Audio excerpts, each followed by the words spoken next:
6 years gone in one evening. For 6 years, I believed Madison and I were building the same future. Every extra shift I worked, every vacation I canceled, every promotion I chased, it was all for us. I kept telling myself that one day we'd look back and laugh at the hard times because we'd finally have the life we dreamed about. That evening, Madison texted me.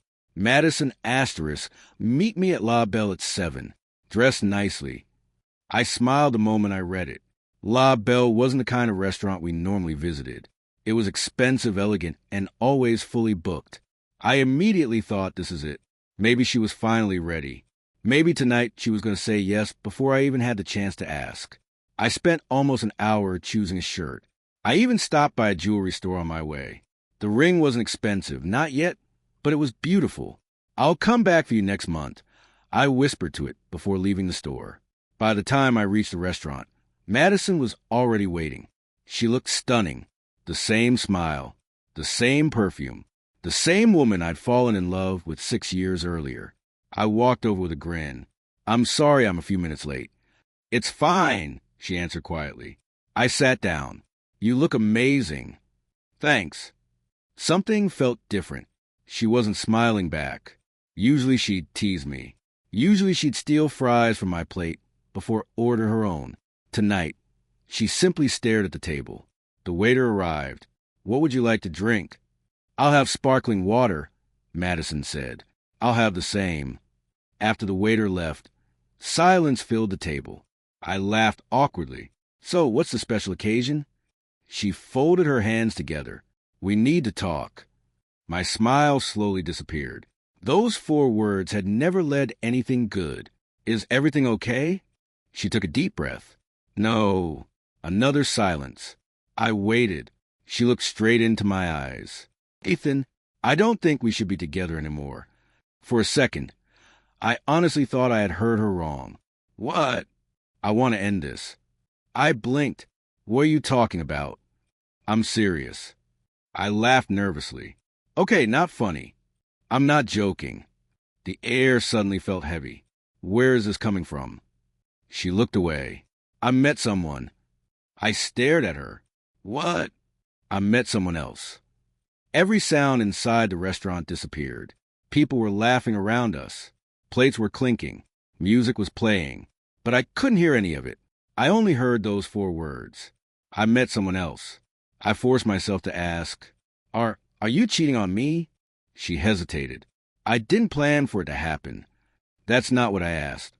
She stayed quiet. That silence answered everything. I felt something inside me crack. Who is he? His name is Tyler. How long? A few months. A few months. She nodded. I couldn't stop shaking.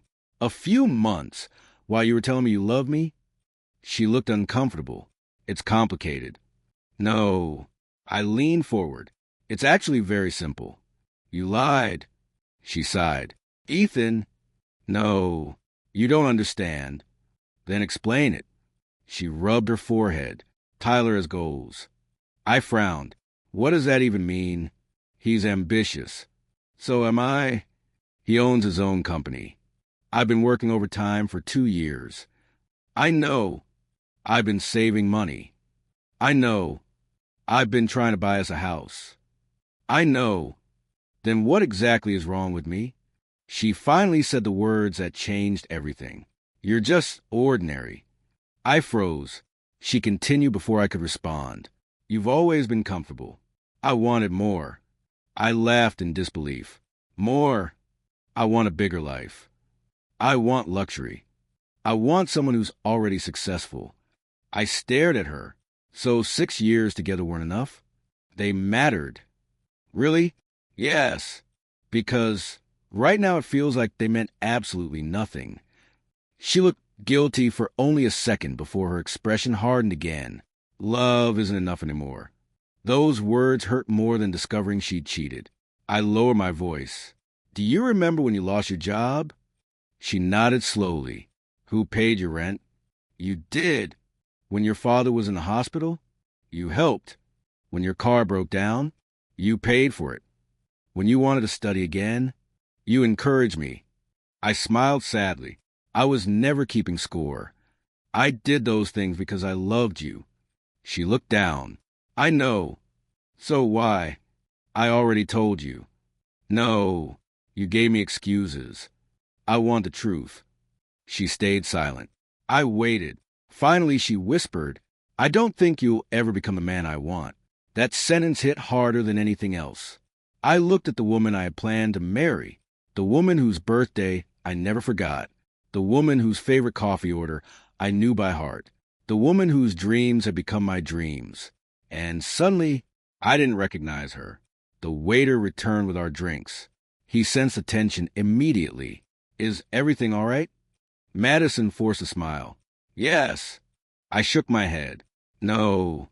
The waiter quietly placed the glasses on the table and walked away. I looked back at her. So that's it? Yes. 6 years. She nodded. I hope someday you'll understand. I almost laughed. No, I don't think I ever will. She reached into her purse and placed a small key on the table. Our apartment. You can keep whatever's yours. I stared at the key. It looked so small, yet somehow it carried the weight of 6 years. I pushed it back toward her. You keep it. What? I don't want anything. Ethan, I said keep it. For the first time that evening, she looked surprised. She had expected me to argue, to cry, to beg. Instead, I stood up. She frowned. That's it. What else is there to say? I thought. What? She smiled with quiet confidence. You'll call me. I looked at her. What? You always do. She crossed her arms. Every time we fought, you've come back. She gave me a small smile. I know you. You'll calm down. You'll miss me. You'll call within a week. I held her gaze. Maybe 6 years ago she would have been right. Maybe even 6 months ago. But at that moment, I felt something inside me die. Not my love, my hope. Without another word, I turned around and walked toward the exit. Behind me, I heard her voice one last time. You'll regret being stubborn, Ethan. I didn't answer. Outside, cold air hit my face. My legs suddenly felt weak. I sat on a bench across the street and buried my face in my hands. For the first time in years, I cried, not quietly, not with dignity. I cried like someone mourning a life that no longer existed. A few minutes later, my phone rang. Daniel. I answered. Hey. The moment he heard my voice, he asked, Ethan, what's wrong? I couldn't speak. He waited. Finally, I whispered. She left. Silence. Then he sighed. I'm coming. You don't have to. I wasn't asking. I laughed through my tears. Daniel, where are you? I told him the restaurant's address. I'll be there in 20 minutes. Before hanging up, he said something that stayed with me. Whatever happened tonight, don't make any decisions while you're broken. After the call ended, another message appeared. It was from my younger sister, Emma. Emma asterisk, how did dinner go? Did she say yes? Asterisk. My hands froze over the screen. I couldn't answer. Not yet, because the truth was too painful to type. I slipped the phone back into my pocket and looked across the street at the glowing restaurant windows. 6 years had ended in less than an hour. As the city lights blurred through my tears, I realized I wasn't just walking away from Madison. I was walking away from a man who had built his entire future around someone who had already chosen another life. The number she could never reach again. I didn't sleep that night. Every time I closed my eyes, I heard Madison's voice. Asterisk, you're just ordinary. Asterisk, love isn't enough anymore. Asterisk, you'll call me within a week. Asterisk, those words kept replaying in my head until the sun came up. Daniel stayed with me until almost 3 in the morning. He never tried to force advice on me. He simply sat across from me with 2 cups of coffee while I stared at the wall. Finally, he broke the silence. Are you going to call her? I looked down at my phone. I don't know. He nodded. Then don't touch it. I let out a bitter laugh. It isn't that easy. I know. I keep thinking she made a mistake. And if she did, I don't know. He leaned forward. Ethan, answer me honestly. I'm trying. No, Be honest. He pointed at my phone. If you call her today, what are you hoping she'll say? I swallowed. I want her to tell me she was wrong. And if she doesn't? I didn't answer. He sighed. That's exactly why you can't call. For the next few days, my apartment felt like a museum of memories. The coffee mug she always used. The blanket she insisted was hers. The movie ticket stuck to the refrigerator. Every corner reminded me of 6 years together. More than once, I unlocked my phone and found her contact. My thumb hovered over the call button. Just one call. I whispered, maybe she'll explain. Maybe. Then I remembered the way she looked at me. Not with sadness, not with regret, with certainty. She had already decided my place in her life. I slowly locked my phone again. That evening, Daniel showed up carrying takeout. You haven't answered my texts, he said. I wasn't in the mood. I figured. He placed the food on the table. Eat. I'm not hungry. I wasn't asking. Despite myself, I smiled a little. You sound like Dad. I'll take that as a compliment. We ate in silence for several minutes before he looked at me again. So, what's your plan? I don't have one. Wrong answer. What do you mean? You can spend months waiting for someone who already walked away. He paused. Or you can walk towards something better. I don't even know where to start. You start by choosing yourself. His words stayed with me long after he left. The next morning, I did something that terrified me. I walked into my mobile carrier store. The employee smiled. How can I help you today? I took a slow breath. I'd like to change my number. Any problem with your current one? Too many memories. She didn't ask another question. A few minutes later, she handed me a new SIM card. Your new number is active now. I stared at the tiny card in my hand. It looked so small, yet it felt like I had just closed the biggest door in my life. When I stepped outside, my old phone number no longer belonged to me. Madison could call it 100 times. She would never hear my voice again. Back home, I opened my photo gallery. Thousands of pictures appeared. Beach trips, birthdays, Christmas mornings, lazy Sundays. I smiled through tears. Goodbye. One by one, I deleted every photo. The screen asked the same question each time. Delete permanently? Yes. When the last picture disappeared, my gallery looked empty. So did my heart.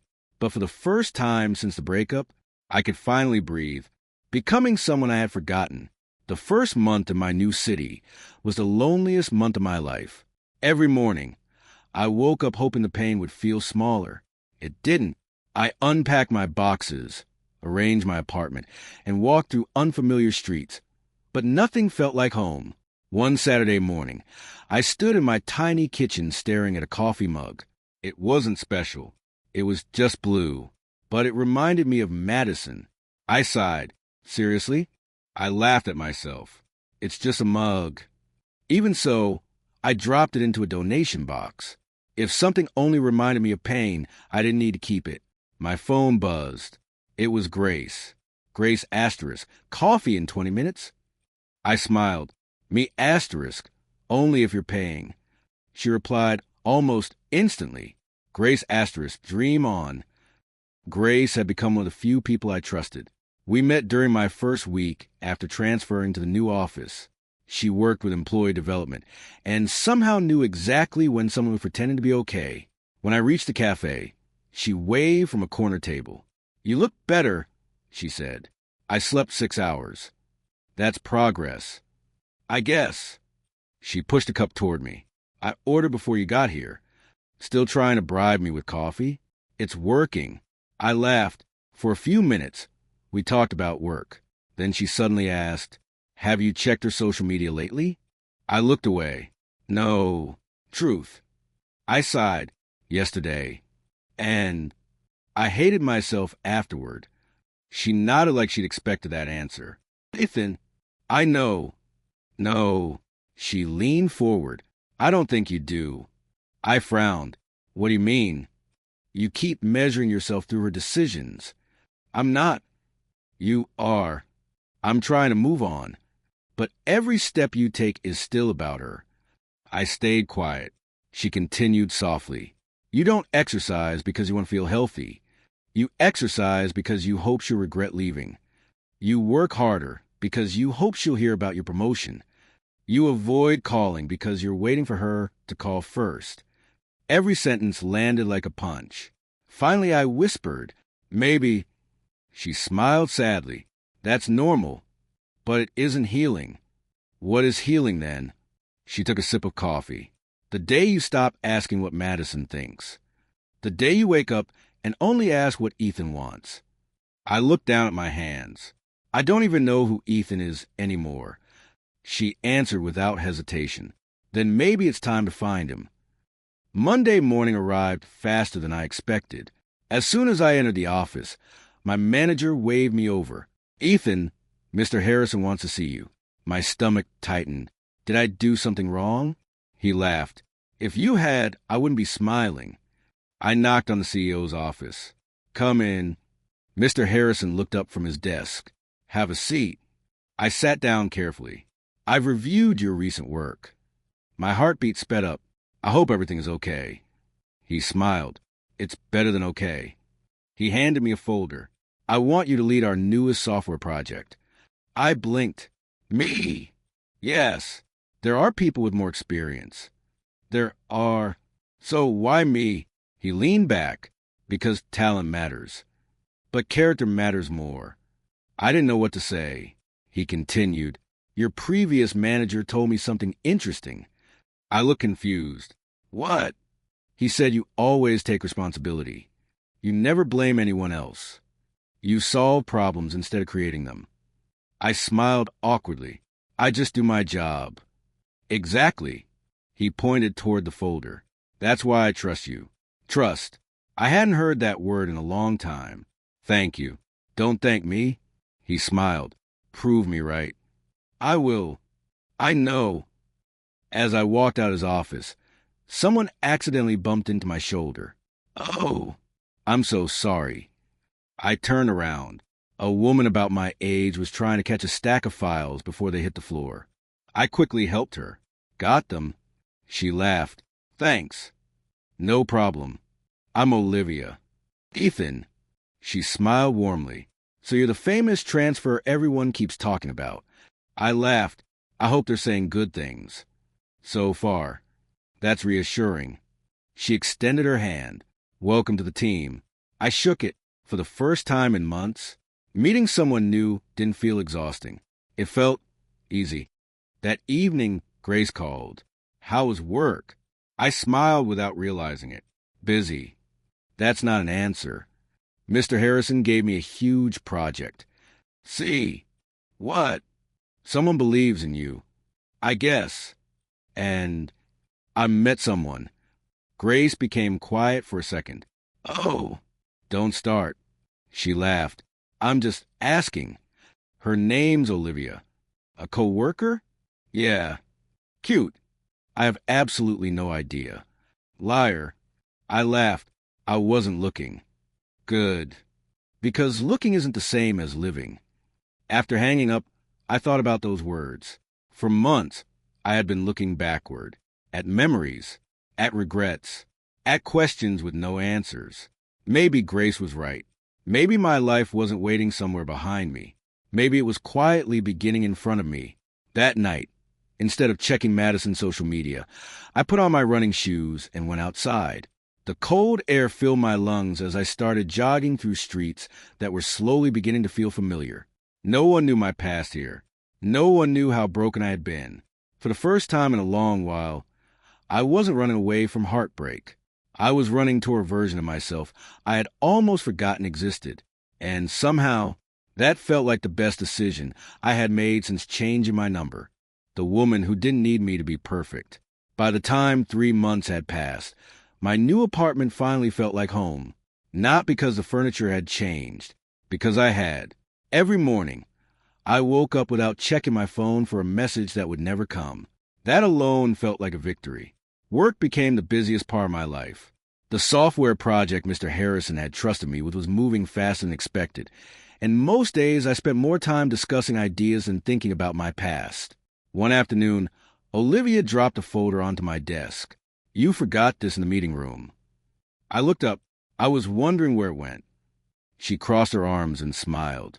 You'd lose your own head if it wasn't attached. I've been told that before. I believe it. I laughed.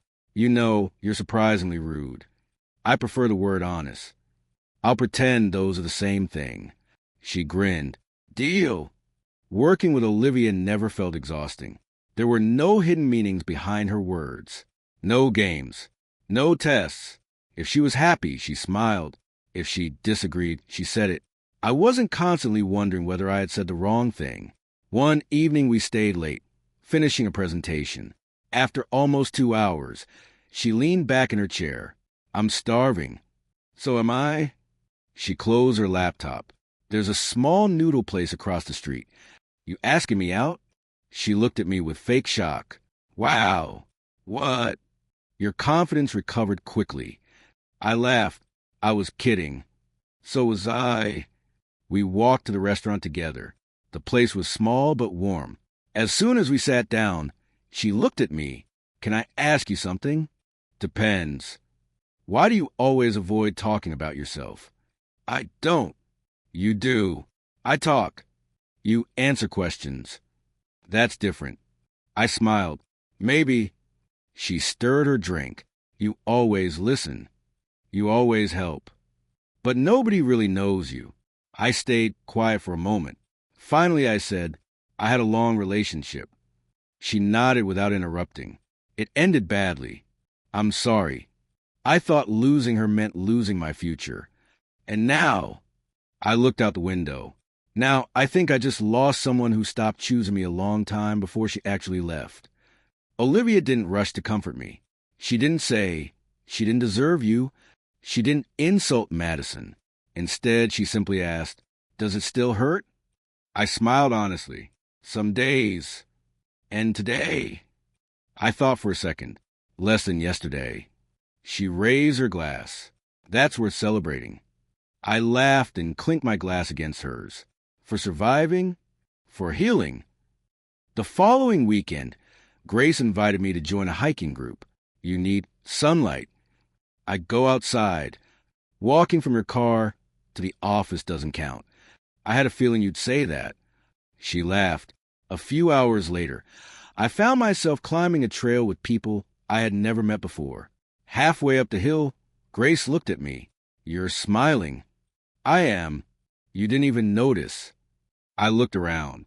People were laughing. Someone was taking pictures. The wind was cool. For the first time in years, I wasn't thinking about what someone else expected from me. I was simply enjoying the moment. Grace bumped my shoulder. See? What? You're finally living. Monday morning brought another surprise. Mr. Harrison called me into his office. I've reviewed the client feedback. I sat down, and they loved your presentation. I smiled. That's great. It's better than great. He handed me another file. I want you leading the next international project. I stared at him. Already? You earned it. I'm still learning. We all are. He folded his hands. Ethan. Yes. Confidence isn't believing you'll never fail. It's believing you'll recover if you do. I nodded slowly. I'll remember that. I hope so. That evening, I received a message from an unknown number. Unknown asterisk asterisk high.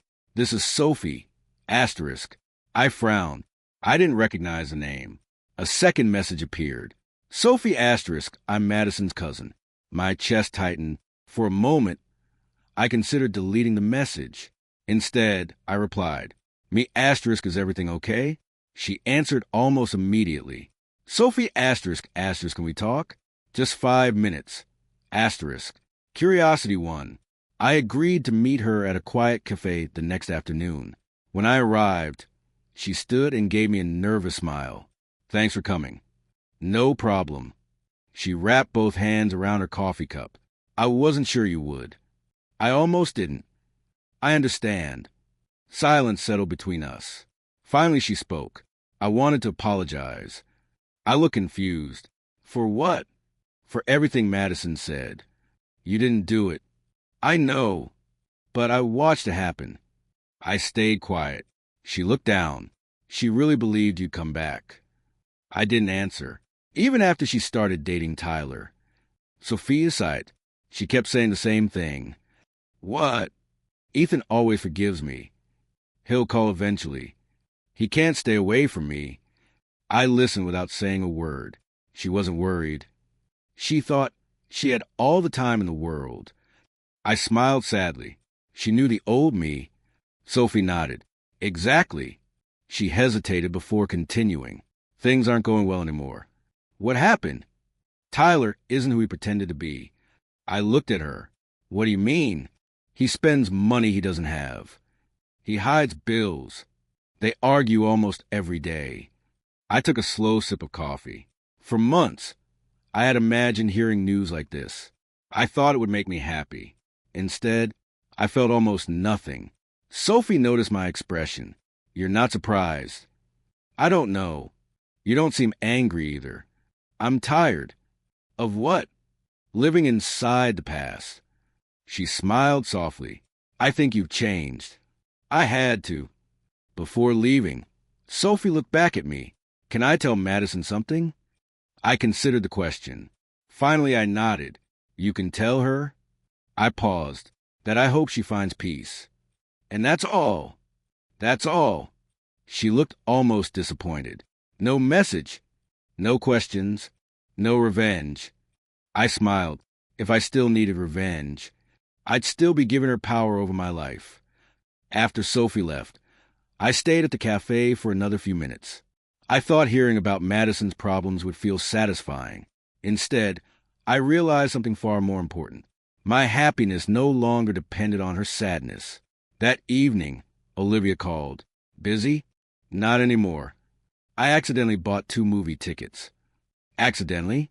Fine. I hoped you'd say yes. I laughed. So that's your strategy? Is it working? I looked out the window at the city that no longer felt unfamiliar. A few months earlier, I would have spent the evening wondering whether Madison missed me. Now someone was asking me to create a new memory instead of reliving an old one. I smiled. What time does the movie start? 7. I'll be there. As I ended the call, I realized something that would have been impossible only a few months ago. I wasn't becoming a better man, so someone would love me.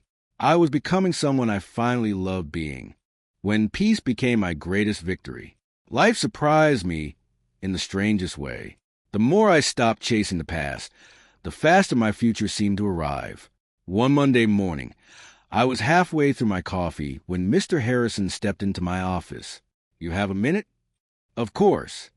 He closed the door behind him and placed a folder on my desk. I've been watching your work these past few months. I smiled. I hope that's a good thing. It is. He slid the folder toward me. I want you to lead our new regional development team. I looked at him, unsure I'd heard correctly. You're promoting me? He nodded. You've earned it. I wasn't expecting this. The best promotions are usually the ones people don't expect. I laughed softly. When do I start? Immediately. I stood and shook his hand. Thank you. No. He smiled. Thank yourself. As I walked back to my desk, Olivia noticed a grin on my face. Okay, what happened? I tried to look serious. Nothing. She narrowed her eyes. I know that smile. You do. It means either you won the lottery or you finally got promoted. I couldn't hide it anymore. I got promoted. She clapped her hands. I knew it. Before I could react, she hugged me. It lasted only a second. When she stepped back, she looked embarrassed. Sorry. For what? I got excited. I smiled. Don't apologize for being happy for me. That evening she insisted on taking me out for dinner. My treat. I thought promotions were supposed to be expensive. They are. Then why are you paying? She laughed. Because friends celebrate each other. The word friends made me smile. It felt honest. No pressure. No expectations. Just 2 people enjoying each other's company. During dinner, she suddenly asked, Can I ask something personal? You've already asked plenty, and you answered almost none. Fair point. She looked at me carefully. Are you finally happy? I didn't answer immediately. Instead, I thought about the question. Months ago, my answer would have depended on Madison. Now it depended only on me. Finally, I said, I think I'm peaceful. She tilted her head. There's a difference? A huge one. Explain. I used to think happiness meant excitement, but excitement disappears. Peace stays. She smiled. I like that. So do I. A few days later, Grace called. You sound different. Different how? Lighter. I feel lighter. I told you healing wasn't about forgetting. You were right. I know. I laughed. You really enjoy saying that. I've earned it. Later that week, my phone buzzed with another message from Sophie. Sophie asterisk, have you seen the news? Me asterisk, no. She sent me a link. I opened it. A local business article filled the screen. Tyler's company was under investigation for hiding debts and misleading investors. A former partner had come forward with documents. His name was Jason. According to the report, Jason had spent months collecting evidence before finally exposing everything. By the end of the article, one sentence stood out. Several clients have already ended their contracts. I locked my phone without reading anything else. A few minutes later, Sophie called. Did you see it? I did. It's everywhere. I believe you, she sighed. Madison's devastated. I stayed quiet. She didn't know any of this. I'm sorry she's going through it. You really mean that? Yes. She hesitated. I thought you'd be celebrating. So did I. But I'm not. Why? I looked around my office. People were laughing. Olivia was arguing with another developer about coffee. Mr. Harrison walked by carrying files. This had become my life. A good life. I don't have time to celebrate someone else's failure. I'm too busy building my own future. Sophie didn't speak for a few seconds. Finally, she whispered, You've changed. I hope so. That Friday, Olivia invited me to a small outdoor concert. Halfway through the evening, she looked at me. I've been thinking. That sounds dangerous. She laughed. It usually is. She became serious again. I like spending time with you. I like spending time with you too. I don't want to rush anything. Neither do I. I don't want either of us trying to replace the past. I nodded. I couldn't agree more. She smiled. So, would you like to see where this goes? I smiled back. I would. But slowly, very slowly, she reached for my hand, not because she needed reassurance, not because she was afraid I'd leave, simply because she wanted to. As our fingers intertwined, I realized how different this felt. There were no games, no fear, no wondering whether I was enough. I didn't have to earn every smile. I didn't have to compete with anyone. I could simply be myself. On the drive home, I thought about everything that had happened over the past year. The breakup that had shattered me, the lonely nights, the new city, Grace's advice, Mr. Harrison's trust, Olivia's quiet kindness, even Tyler's downfall. Months earlier, I believed karma meant watching people who hurt me suffer. Now, I understood something far more valuable. Real karma didn't need my help. Life had a way of revealing the truth on its own. My job wasn't to wait for someone else's world to fall apart. My job was to keep building my own. And somewhere along the way, without even noticing, I had stopped living for revenge. I had finally started living for myself. The call that came too late. Almost a year had passed since I changed my number. Life had settled into something I never thought I would have again. Peace. Not every day was perfect, but every day belonged to me. One Saturday morning, my phone rang while I was making breakfast. The screen showed Emma's name. I answered with a smile. Morning, troublemaker. She laughed. I'll ignore that. Good. What are you doing? Trying not to burn my pancakes. I have something serious to tell you. The change in her voice made me stop flipping the pancake. What happened? She hesitated. I got a message from Madison. Silence filled my kitchen. Not painful silence. Just unexpected. What did she want?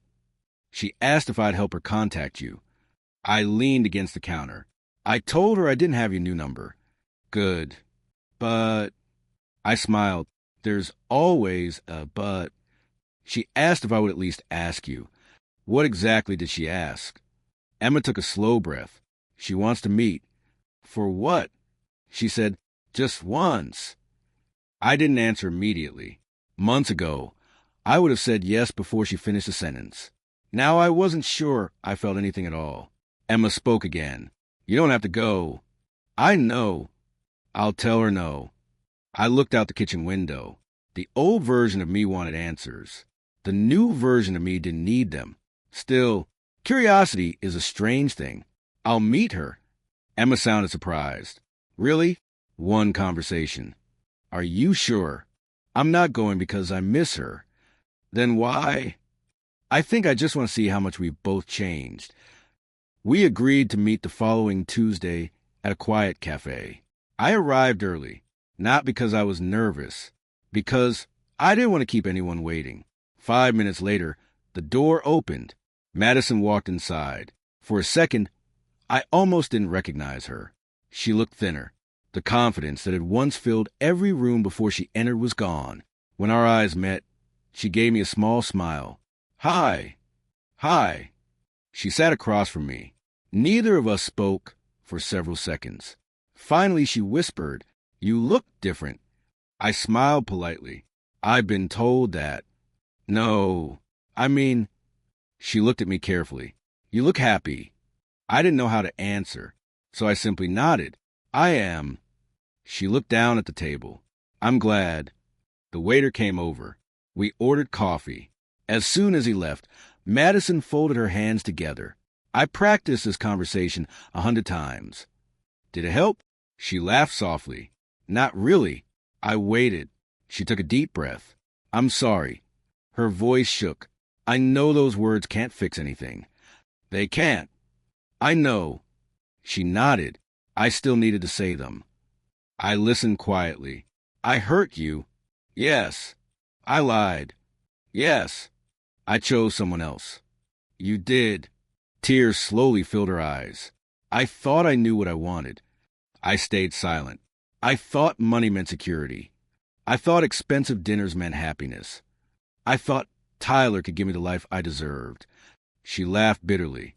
I was wrong. I wrapped both hands around my coffee cup. What happened? She looked embarrassed. Everything. He lied about almost everything. The business, the money, the apartment, the cars. I ignored every warning because I didn't want to admit I had made a mistake. She wiped away a tear. When his company collapsed, he disappeared. You never heard from him again? She shook her head. Not once. Silence settled between us. Finally, she looked up. I kept expecting you to call. I smiled sadly. I know. You never did. No. I couldn't understand it. I thought you were angry. I was. Then I thought you were trying to punish me. I wasn't. I even memorized your old number. I called it so many times.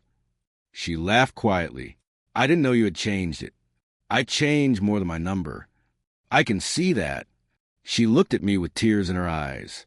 Ethan, can I ask you something? Of course. When did you stop loving me? I thought carefully before answering. I don't think love disappeared all at once. Then what happened? I stopped waiting. I stopped hoping. And eventually, I stopped needing you. She lowered her head. I deserve that. I'm not trying to hurt you. I know. She reached into her purse and pulled out a folded letter. I wrote this. You don't have to read it now. I accepted it. Thank you. Another long silence followed. Finally, she whispered the question I already knew was coming. Is there any chance? She couldn't finish. I helped her. That we start over? She nodded. I looked at the woman who had once been my entire world. Months ago, I would have said yes without thinking. Today, I felt only gratitude. Not because she wanted me back, because I no longer needed her to. I spoke gently. Madison. She looked up. I appreciate your apology. I truly do. Fresh tears rolled down her face. But I can't go back. She closed her eyes. I understand. I don't think you do. She looked confused. I smiled kindly. The hardest part wasn't changing my phone number. It was changing myself. She listened without interrupting. I had to learn how to live without waiting for someone else's approval. I had to become someone I respected. I finally did. I looked at her with complete honesty. If I came back now, I'd be abandoning that person. She cried quietly. I never thought you'd actually leave. I know. I thought you'd fight for me forever. I almost did. But love isn't supposed to be a competition. She nodded slowly. No, it isn't. I stood up. So this is goodbye? She asked the question through trembling lips. I smiled. I think we already said goodbye a long time ago. I placed some money on the table for my coffee. Before leaving, I looked at her one last time. I hope you find happiness. She whispered, You already did. I walked toward the door, without looking back. Outside, the afternoon sun felt warm against my face. As I reached my car, my phone buzzed. It was Olivia. Olivia asterisk, finished with your meeting? I smiled and replied. Me asterisk, yeah. A few seconds later, another message arrived. Olivia asterisk, everything okay? I looked through the cafe window one last time. The man who had walked into that cafe had gone searching for closure. The man walking away realized he had found it long before today. I typed my reply. Me asterisk, everything's better than okay. I started the car, placed a letter Madison had given me in the glove compartment without opening it, and drove toward the life I had spent the last year building. For the first time, the road ahead felt far more important than the one behind me. Goodbye to the man I used to be. The meeting with Madison stayed in my mind longer than I expected, not because I wanted her back, not because I regretted saying goodbye. It stayed with me because I finally understood how much pain I had carried for so long. For years, I had blamed myself for not being enough. That afternoon, as I drove home, I realized something. I had never been not enough. I had simply been giving everything to someone who had stopped appreciating it. When I reached my apartment, Olivia was waiting outside. She smiled the moment she saw me. How did it go? I walked over and wrapped my arms around her. She hugged me back without asking another question. After a few seconds, she whispered, You don't have to explain anything. I smiled. Thank you. She looked into my eyes. Do you want to talk? Maybe later. Okay. And if I don't? She squeezed my hand. Then we won't. That was one of the things I loved most about her. She never forced answers. She never demanded explanations. She simply gave me space when I needed it and stayed close enough that I never felt alone.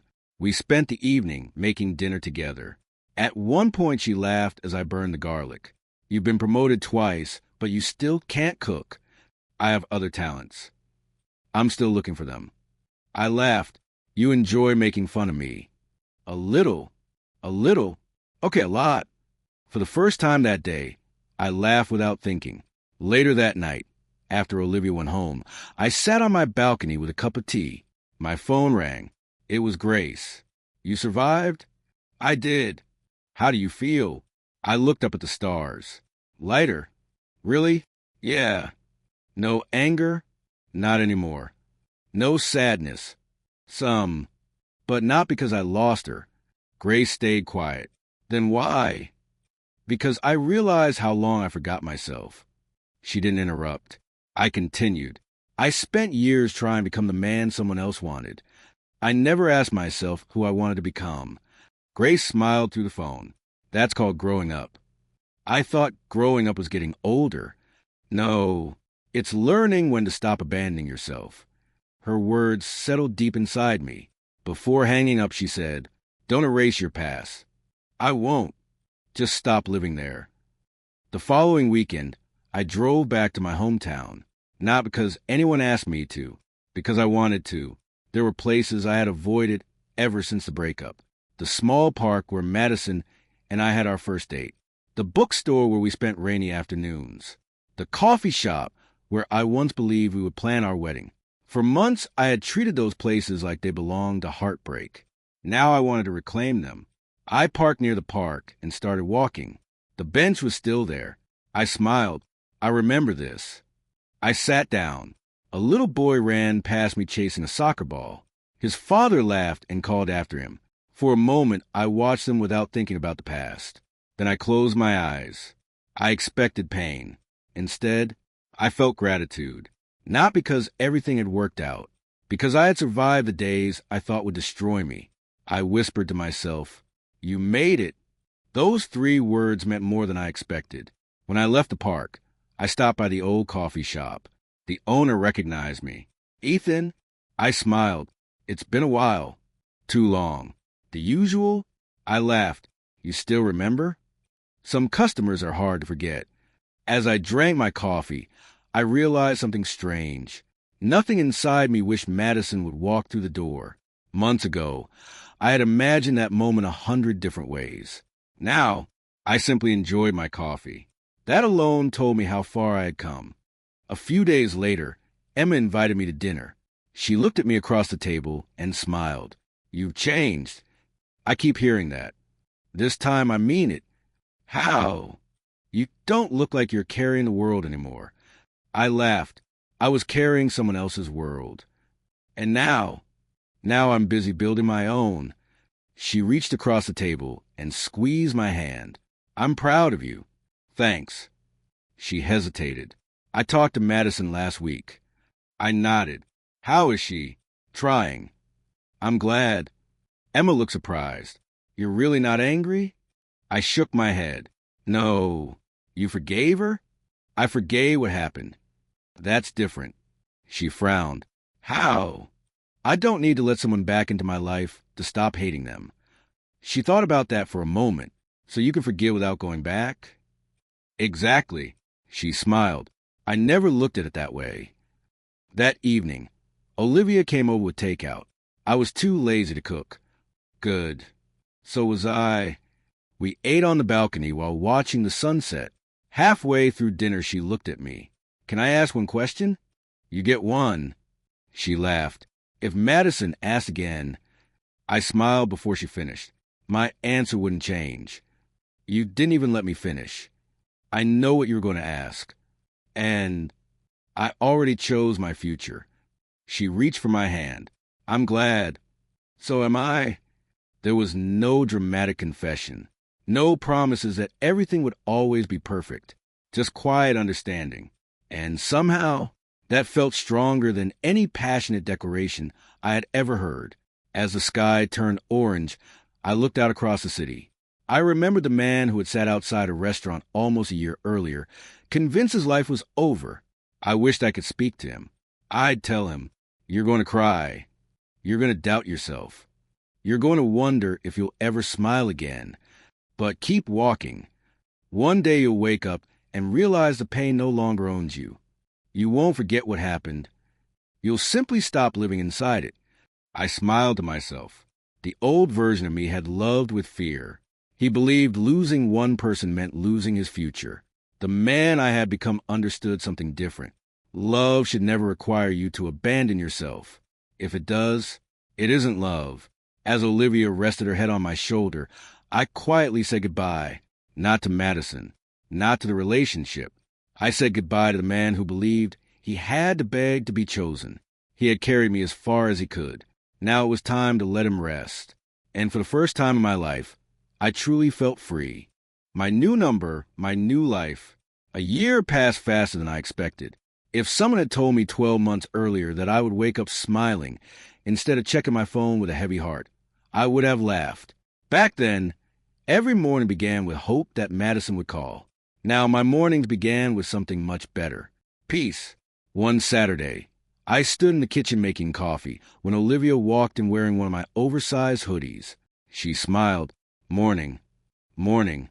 She stole my coffee mug before I could take the first sip. "Hey." She laughed. "You can make another one." "I knew inviting you to stay over was a mistake." "Oh." "I'm being robbed." She took another sip. Worst robbery ever. I shook my head. Smiling, "You become very comfortable."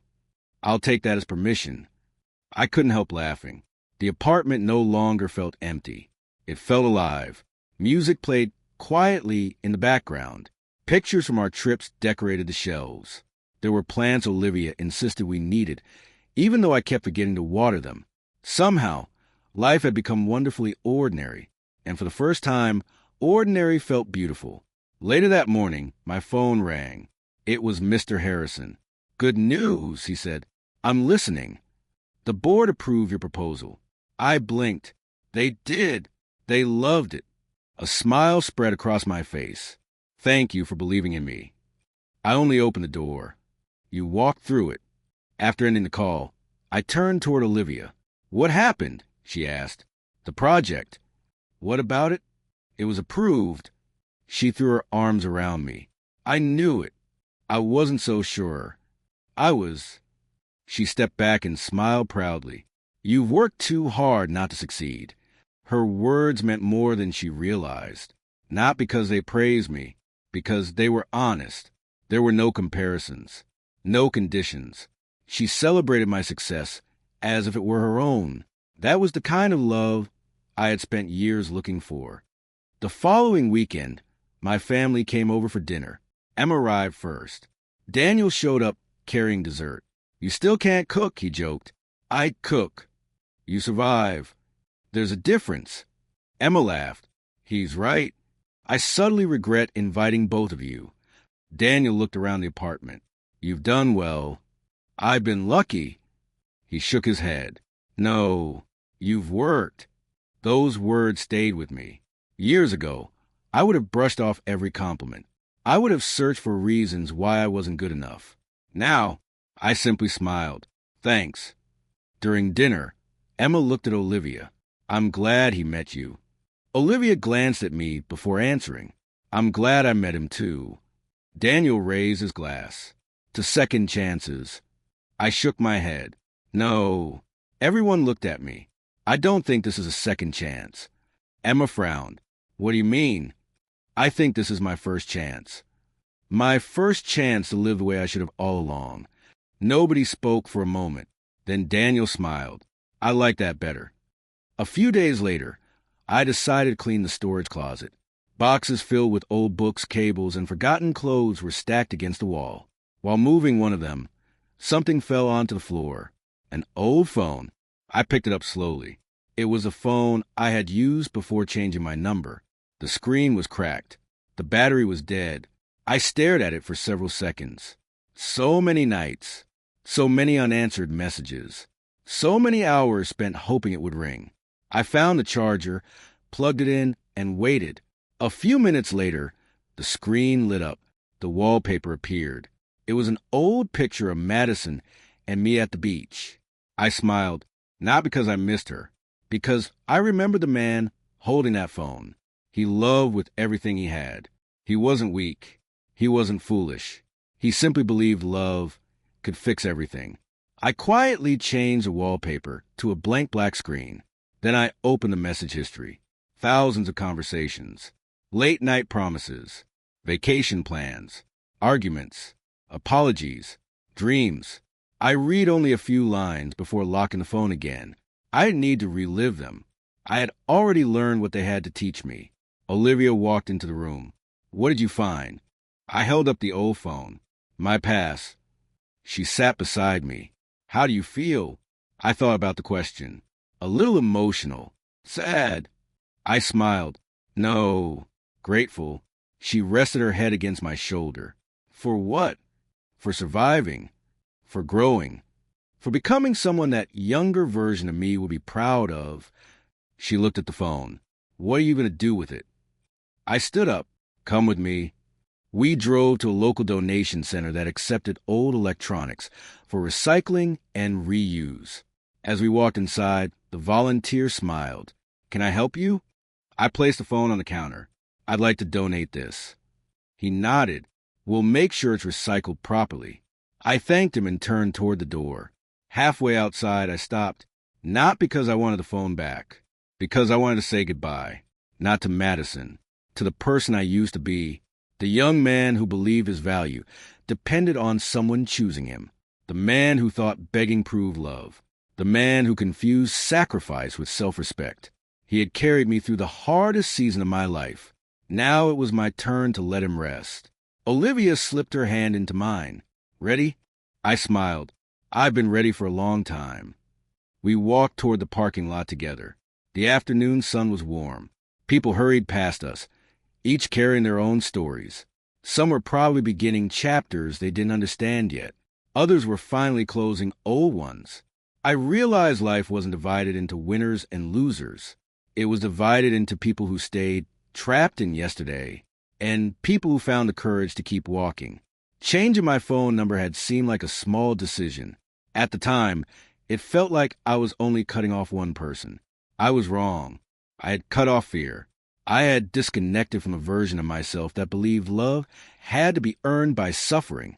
One new number had led to a new city, a new career, new friendships, a healthy relationship, a stronger family. Most importantly, a new understanding of who I was. As Olivia squeezed my hand, I looked ahead instead of behind. Some people spend their lives hoping the ones who hurt them will regret it. I used to think that way too. Now I knew something better. The greatest revenge isn't making someone miss you. It isn't becoming richer, stronger, or more successful just to prove them wrong. The greatest revenge is waking up one day and realizing you no longer need their approval to feel complete. I opened the passenger door for Olivia. She smiled. Thank you. Always. I walked around to the driver's side, started the engine, and pulled onto the road. In the rear-view mirror, the donation center slowly disappeared from sight. So did the last piece of my old life. This time, I didn't look back. I didn't need to. Everything I had ever been searching for was finally waiting in front of me.